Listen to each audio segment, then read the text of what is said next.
এই একটি সমস্যা যতক্ষণ পর্যন্ত সমাধান না হবে ততক্ষণ পর্যন্ত কোনো ওয়ারিশেরাই আর জমি নামজারিও করতে পারবে না, ইভেন কি বিক্রয়ও করতে পারবে না।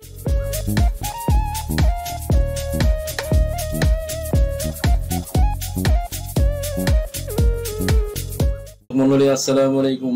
আমি advocate Mohammad Belayet Hossain, Bangladesh supreme court. আজকে দুর্দান্ত একটি টপিক নিয়ে আপনাদের সামনে হাজির হয়েছি। আজকের টপিকটি হলো সকল জমির নামজারি নিষিদ্ধ হয়ে গেল, পরিপত্র জারি। কোনো ব্যক্তি চাইলেই জোর করে আর নামজারি করে নিতে পারবে না। দ্যাট মিনস এই একটি কারণেই সকল ধরনের জমি নামজারি নিষিদ্ধ। সেই বিষয়টি নিয়ে আজকের ভিডিওতে আমি বিস্তারিতভাবে আলোচনা করব। বাংলাদেশের প্রেক্ষাপটে অন্যতম হয়রানির আরেক নাম হচ্ছে নামজারি। এই কথা সর্বজন স্বীকৃত একটি ব্যাপার, সবাই এটা জানেন, সবাই এই ভোগান্তির শিকার। ভিউয়ার্স, এমনকি এই নামজারি করার ক্ষেত্রে কতিপয় দালাল চক্র সিন্ডিকেট তৈরি করে এক ধরনের ব্যবসায় পরিণত করেছে অনেক প্রতারক চক্র। এই প্রতারক চক্র এরা সরকারের দায়িত্বপ্রাপ্ত কোনো কর্মকর্তা বা কর্মচারীও নয়, এমনকি তারা সংশ্লিষ্ট এমন কোনো দায়িত্বে নিয়োজিত নয়। তথা প্রত্যেক অঞ্চলেই দেখবেন এমন কিছু লোক রয়েছে, তারা নামজারি করে দেওয়ার কথা বলে সাধারণ ভূমি মালিক যারা, তাদের কাছ থেকে বিভিন্নভাবে বাড়তি টাকা নিয়ে নিচ্ছে। তারা এটাকে পেশা হিসেবে ব্যবহার করে আসছেন। এটা শুধু এখন নতুন নয়, সুদীর্ঘ কাল ধরে এদের কর্মকাণ্ড চলে এসেছে। এই ধরনের কর্মকাণ্ড তারা করে থাকে অনবরত। অনেক ভূমি মালিককে তারা কথা বোঝায় যে আপনার কোনো কিছুই করা লাগবে না, আমরাই নামজারি সংক্রান্ত সবকিছু করে দেব, কোথাও কিছু জমা দেওয়া লাগবে না, আপনার কোথাও যাওয়া লাগবে না, তাছাড়া আপনার নামজারি নিয়ে কোনো টেনশন করা লাগবে, আপনি জাস্ট এই কিছু টাকা আমাদের কাছে জমা দিবেন, আপনার নামজারির কাজ সম্পন্ন করে দেওয়ার সম্পূর্ণ দায়িত্ব আমাদের। এইভাবে অনেক প্রতারক চক্র আছে, মিষ্টি কথা দিয়ে আপনাদের সাথে প্রতারণা করে। এন্ড দেন যদিও সরকার নির্ধারিত যে ফি 1170 টাকা, এটার পরিবর্তে দেখা যায় যে তারা 5 থেকে 10,000 টাকা নিয়ে নামজারি করে দেয়। আর যদি এমন দেখেন যে তার দলিলে সামান্য একটু কোনো ধরনের মাইনর ভুল আছে, সেটাকে মেজর হিসেবে তুলে ধরে তিলকে তাল করে ফেলে টাকা আদায় করে নেয় এই প্রতারক চক্র। যে ভুলটা সচরাচর নামজারির জন্য কোনো সমস্যাই হয়তো নয়, এমন কোনো ভুল যদি তারা খুঁজে বের করতে পারে তাহলে তো কথাই নেই, বুঝতেই পেরেছেন কি অবস্থা হবে। এই ছোটখাটো ভুলগুলো সমাধানের জন্য কিছু চক্র, তারা আবার স্থানীয়ভাবে বেশ কিছু দায়িত্বশীল কোন কর্মকর্তা, যেমন নায়েব বা তহসিলদার, এসিল্যান্ড আছে, যারা এই ধরনের দুর্নীতির সাথে সম্পৃক্ত। এই অফিসগুলোতে কিছু সরকারি কর্মকর্তা কর্মচারীদের সাথেও এরা যোগসাজশ করে এই ত্রুটিযুক্ত নামজারিগুলো তারা করে নিয়ে আসে। এভাবে দেখা যায় হয়তো তারা 15,000 বা 20,000 নিয়েছে, কিন্তু অর্ধেক টাকা তারা অফিসের ওই যে প্রতারক চক্র যারা রয়েছে তাদেরকে প্রদান করলো, আর বাকি টাকাটা ঠিকই কিন্তু তারা আত্মসাৎ করে নিয়ে নিল। শুধু এটাই নয়, উত্তরাধিকার সম্পত্তিতে অন্যতম সমস্যা হচ্ছে এই নামজারি। একজন ব্যক্তি যিনি ভূমি মালিক, তিনি যখন মারা যাচ্ছে তখন অ্যাজ পার রুলস অনুযায়ী তার পরবর্তী ওয়ারিশ যারা থাকবে তারা ওই জমির মালিকানা লাভ করবে। ভিউয়ার্স, এই জমির মূল মালিক যিনি, তিনি যারা মারা যাবার পর তার ওয়ারিশ যারা রয়েছে তারা যখন উক্ত জমির মালিকানা লাভ করতে চায় তখন তাদেরকে কিন্তু বিভিন্ন ধরনের সমস্যায় পড়তে হয়। এমন একটা বড় সমস্যায় পড়তে হয়, বাংলাদেশের প্রেক্ষাপটে এটা বেশি হয়, এবং তাদেরকে ওয়ারিশান সনদ দেখানোর মাধ্যমে তাদের নিশ্চিত করতে হয় যে তারা প্রকৃত অর্থে এই জমির মালিক। এন্ড দেন হচ্ছে যে ওই জমি যখন কোনো একজন ওয়ারিশ যার হয়তো বিক্রয় করার প্রয়োজন পড়ে, মনে করুন সে ফর এক্সাম্পল যে একটা জমির উপরে হয়তো আপনার 6 জন ওয়ারিশের এবং একটা দাগে 60% জমি আছে, সেখানে যদি 6 জন ওয়ারিশের অংশ তৈরি হয় তাহলে তারা কিন্তু একজন হয়তো 10% করে জমি পাচ্ছে। মনে করুন যে তারা 6 জন ভাই, এই যে 10% যে জমি পাচ্ছে, একজন ভাইয়ের হয়তো জমিটি বিক্রয় করার প্রয়োজন, এখন তাদের ভিতরে ভূমি বন্টনই হয়নি। এটা সুদীর্ঘ কাল ধরে বাংলাদেশের প্রেক্ষাপটে এমন হয়ে আসছে যে বন্টন ছাড়াই পৈতৃক সম্পত্তির যে যেখান দিয়ে পারছে ভোগ দখল করছে, তারা নিজেদের ভিতরে কোনো বন্টন না করার কারণে যে ব্যক্তি জমি বিক্রি করছে প্রথমে ওই ওয়ারিশ ছাড়া বাইরের কোনো ব্যক্তির নিকট জমি বিক্রয় করে দেয়। আর বাইরের যে ব্যক্তিটি ওই জমি ক্রয় করছে সে যখন ওই জমিতে যখন নিতে আসে বা দখলে আসে তখনই কিন্তু আসল বিপত্তিটা ঘটে। এই সমস্যাটা বলতে দেখা যাচ্ছে যে হয়তো তারা মৌখিকভাবে নিজেদের ভিতরে ভাগ বন্টন করে নিয়েছিল। এদের ভিতর থেকে যে কোনো একজন ব্যক্তি জমিটা বিক্রয় করে দিয়েছে, ওই সময় তার সহ অংশীদার যারা বিভিন্ন এক্সকিউজ দেখিয়ে প্রবলেম দেখিয়ে জমিটা ক্রয় করে নিতে অনীহা প্রকাশ করেছে। হয়তো বলেছে আমাদের কাছে এখন টাকা নেই, তার জমিটা ক্রয় করতে পারছি না বা সমস্যার ভিতরে আছি। তারা চেষ্টা করেছে যে হয়তো বাজার দর যা আছে তার চেয়ে অনেক কম মূল্যে তার থেকে ক্রয় করতে চাচ্ছে, কিন্তু বাজার দরের থেকে হয়তো কিছুটা টাকা বেশি দিয়ে ঠিকই অন্য ব্যক্তি আছে তারা ওই জমিটি ক্রয় করে নেয়। আর তখনই দেখা যায় ওই ব্যক্তি যখন জমিটি ক্রয় করে দখলে আসে তার সাথে সাথেই ওখানে যে সহ অংশীদাররা রয়েছে এবং তার সাথে ওখানে তার আরো যে সহ অংশীদারগণ হিসেবে তাদের সাথে একটা কনফ্লিক্ট তৈরি হয় এবং এটা কোনো সময় রক্তারক্তি, মারামারি, এমনকি মামলা হামলায় রূপ নেয়। অন্য ওয়ারিশরা সম্মিলিত ভাবে বলেছে আমাদের তো ভাগ এইভাবে ছিল, সেটা আমরা এইভাবে মানি না, মানব না, আমরা এখন রাস্তার পাশ দিয়ে নিব, লাল ডোবার ভিতরে নিব না বা ফসলের জমির ভিতরে নিব না। সুপ্রিয় দর্শক মন্ডলী, এমনি ভাবে দেখা যাচ্ছে যে যিনি জমিটি ক্রয় করেছে টাকা খরচ করে তাকে কিন্তু তখন আলটিমেটলি ঠকতে হয়। আবার এর কারণও রয়েছে।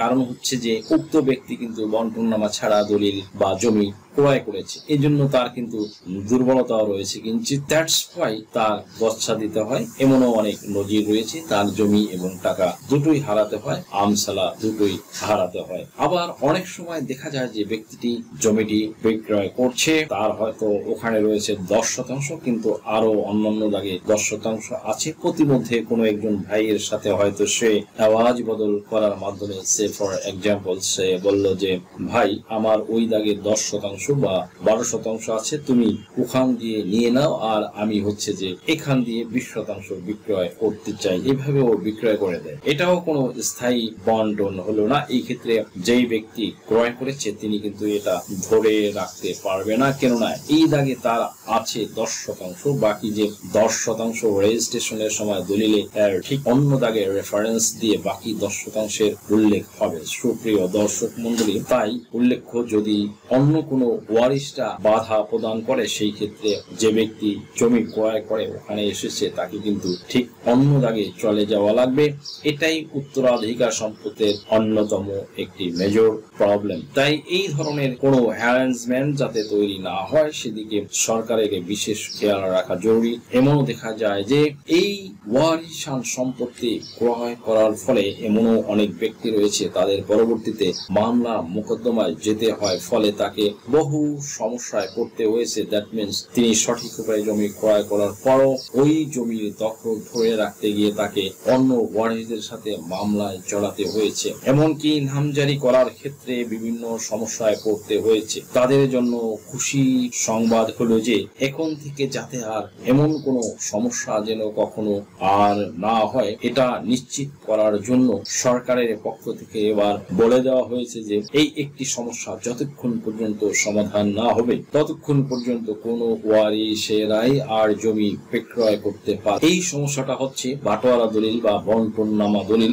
যতক্ষণ পর্যন্ত না হবে ততক্ষণ পর্যন্ত কোনো ওয়ারিশ আর নামজারি করে নিতে পারে। এমনকি এই সম্পত্তি আর বাহিরে কোথাও শুধুমাত্র ওয়ারিশান সনদ দেখানোর মাধ্যমে এখন নামজারি করে নেওয়ার যে সুযোগ সেই দিন কিন্তু শেষ হয়ে গিয়েছে। অর্থাৎ আপনি উত্তরাধিকার সম্পত্তির মালিক হিসাবে একটা ওয়ারিশান সনদ দেখানোর মাধ্যমেই নামজারি করে নিচ্ছেন এবং নামজারি করে নিয়ে আপনার মতো যে দিকটায় হয়তো রাস্তা আছে বা মিল ইন্ডাস্ট্রি আছে বা বাজার আছে কিংবা সুদূর ভবিষ্যতে ভালো কিছু হবার আশঙ্কা আছে এমন দিকে আপনি নিলেন এবং যেদিকে মূল্য বেশি সেদিক দিয়ে আপনি বিক্রয় করে দিয়ে বাজার মূল্যের চেয়ে অধিক মূল্যে চড়া মূল্যে বিক্রয় করে দিয়ে লাভবান হলেন। এই দিন কিন্তু আর নেই বন্ধুরা। এখন সবাই সচেতন হয়ে গেছে, কেউই ঠকতে চায় না, কান্নার ভাগ কেউ নিতে চায় চায় না, হাসির ভাগ সবাই নিতে চায়। মানে খারাপ অংশ কেউ নিতে চায় না, ভালো অংশ সবাই নিতে চায়। তাই চাইলেই আপনি অন্য ওয়ারিশদের আর ডিপ্রাইভ করতে পারবেন না। এখন সরকারের পক্ষ থেকে পরিপত্র প্রকাশ করার মাধ্যমে জানিয়ে দেওয়া হয়েছে যে যদি ওয়ারিশান সনদ অনুযায়ী নামজারি নিতেই হয় তাহলে সকল ওয়ারিশ ঐক্যবদ্ধভাবে একসাথে তারা যতক্ষণ পর্যন্ত নামজারির জন্য আবেদন না করবে ততক্ষণ পর্যন্ত এসি ল্যান্ড কোনোভাবেই কোনো একক মালিককে নামজারি প্রদান করবে না। আর এখানে যখন ওয়ারিশ সনদ অনুযায়ী নামজারি প্রদান করা হবে তখন যৌথ খতিয়ানের ভিত্তিতে নামজারি প্রদান করা হবে। এখানে এককভাবে কোনো ব্যক্তি আর নামজারি করে নিতে পারবে না। প্রকাশ থাকে যে এককভাবে নামজারি করে নেওয়ার সুযোগ আছে, সেজন্য অবশ্যই প্রত্যেকটা ওয়ারিশ সম্মিলিতভাবে তাদের মধ্যে বাটোয়ারা দলিল তৈরি করতে হবে। যদি তারা বাটোয়ারা দলিল তৈরি করতে পারে সেখানে সবাই নিশ্চিত হয়ে গেল যে কে কোন দিকে জমিটা দখল নিল এবং ডকুমেন্টারিও হয়ে গেল বা কার কোন দিকে বা কে কোন দাগে কতটুকু অংশ পেল আপোষের ভিত্তিতে নিজেদের ভিতরে বন্টন করে নিয়েছে। তখন আর এটা নিয়ে কারো কোনো মাথা ব্যথা বা সমস্যার কারণ হবে না। তখন তারা এককভাবে এই বন্টননামা দলিল দেখানোর মাধ্যমে নামজারি করে নিতে পারবে। বন্ধুরা, তাহলে মনে রাখবেন সরকারের পক্ষ থেকে পরিপত্র প্রকাশের মাধ্যমে গত 25 এপ্রিল 2025 স্পষ্টভাবে জানিয়ে দেওয়া হয়েছে যে এখন থেকে এই একটি সমস্যা যতক্ষণ পর্যন্ত সমাধান না হবে ততক্ষণ পর্যন্ত চাইলেই কিন্তু ওই সম্পত্তি আপনার আর বিক্রয় করতে পারবেন না, এমনকি নামজারিও করতে পারবেন না। উল্লেখ্য যে আপনি বন্টননামা দলিল করে নিতে পারলে যেমন নামজারি করে নিতে পারবেন, ঠিক তেমনি আবার আপনি নিশ্চিতভাবে জমিটি বিক্রি করতে পারবেন। এতে আইনের আর কোনো বাধা থাকবে না। তবে অনেক সময় দেখা যায় যে সকল ওয়ারিশ সম্মিলিতভাবে নামজারি করে দিতে চায় না বা পার্টিশন করতে চায় না। আপনার যদি বিশেষভাবে প্রয়োজন হয় তাহলে আপনি চাইলে কিন্তু বর্তমানে সরকারের পক্ষ থেকে বলা হয়েছে যে আপনারা বিজ্ঞ আদালতের শরণাপন্ন হয়ে আপনারা বন্টননামা বা বাটোয়ারা মামলা দায়ের করতে পারেন। এই বাটোয়ারা মামলা দায়ের করার জন্য আপনার কিছুই প্রয়োজন হবে না।